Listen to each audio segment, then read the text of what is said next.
والعلماء الأجلاء الحفل الكريم، السلام عليكم ورحمة الله وبركاته. وبعد، فأهلا بكم ومرحبا في احتفال دار الإفتاء المصرية باستطلاع شهر الصوم المبارك، ذلكم الشهر الذي أنزل فيه القرآن.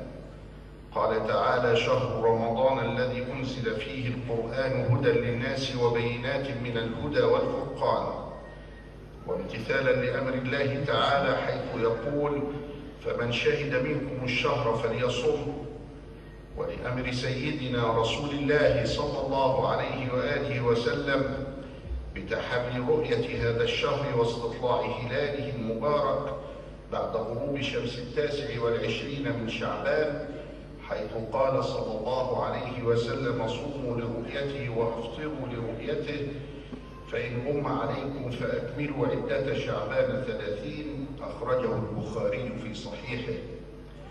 فتعلن دار الإفتاء المصرية أنه قد تحقق لديها شرعا من نتائج اللجان الشرعية العلمية المنتشرة في أنحاء الجمهورية عدم ثبوت رؤية هلال رمضان بالعين المجردة المؤيد بالحساب الفلكي المعتبر. وعليه فإن يوم الاثنين الموافق 1 من أغسطس لسنة 2011 من الميلاد هو أول أيام شهر رمضان المبارك لعام 1432 من الهجرة النبوية الشريفة.